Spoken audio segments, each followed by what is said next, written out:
Hello students, in today's lecture, we will look at 3 diseases in which thyroiditis is manifested. Thyroiditis is inflammation of the thyroid gland, and this is called a goiter. However, before starting, we want to look back at our hypothalamic axes.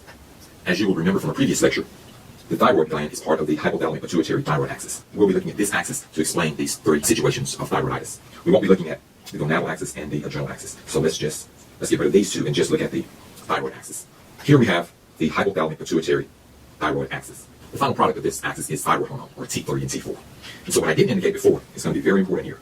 The production of thyroid hormone is under regulation, and it's under negative feedback, which means once enough thyroid hormone is produced, production of that hormone ceases. And the way this happens is thyroid hormone actually goes and inhibits the anterior pituitary.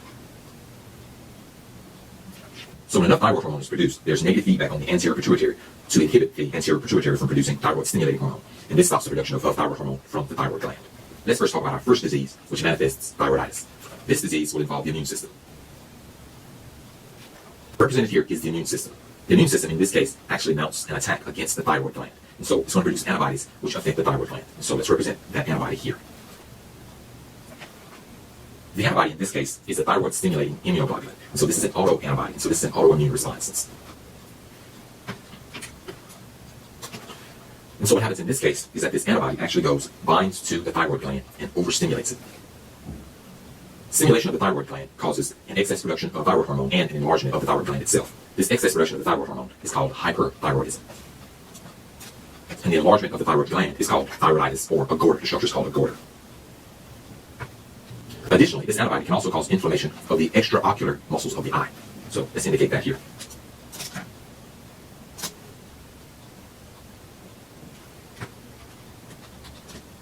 Inflammation of these extraocular muscles causes the eyes to bulge out. So I'm going to show you what that looks like with a figure.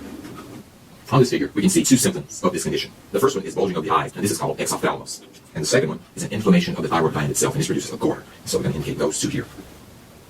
The first condition shown on the left is exophthalmos. This is a protruding or a bulging of the eyes, and this is because the extraocular muscles of the eye have been inflamed. And so this is our first condition.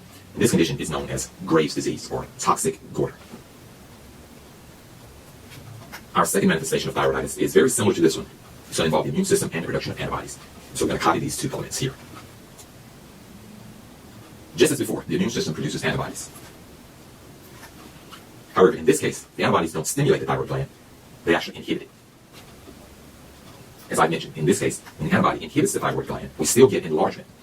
What's happening here is that since the thyroid gland isn't producing thyroid hormone, there's no negative feedback on the anterior pituitary. And so the anterior pituitary is continually producing thyroid-stimulating hormone in an attempt to get the thyroid gland to produce thyroid hormone.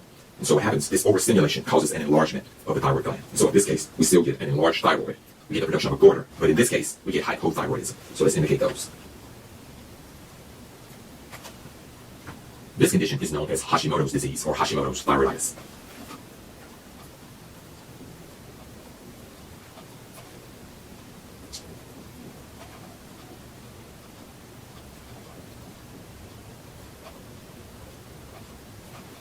So our second disease is Hashimoto's disease, or Hashimoto's thyroiditis. And just as before, this also is an autoimmune disease. Our third manifestation of thyroiditis occurs in individuals who live in areas that are inland or away from the ocean. And in these areas, the soil and the water has little to no iodine. And so if you don't have iodine, remember, you can't make T3, which has 3 iodine atoms, or T4, which has 4 iodine atoms. So let's indicate that here. The rationale here is that if you don't have functional thyroid hormone, or T3 and T4, there's nothing to cause the negative feedback on the anterior pituitary.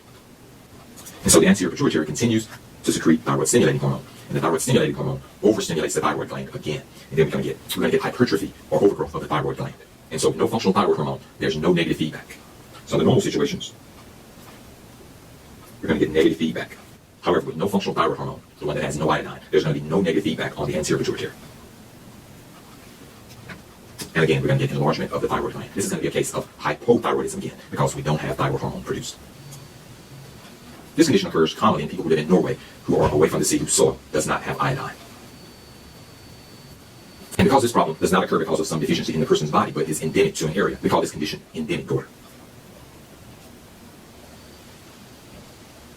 People who have this condition can develop a very large goiter on their neck. I'm going to show you an image of this. So this completes our description of our three manifestations of thyroiditis. The first one was Graves' disease or toxic goiter. This occurs because of an autoimmune antibody overstimulates the thyroid gland. The second one, Hashimoto's disease, another autoimmune disease, occurs because an autoimmune antibody inhibits production of thyroid hormone.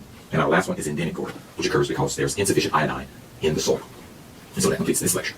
Hope that you learned a lot.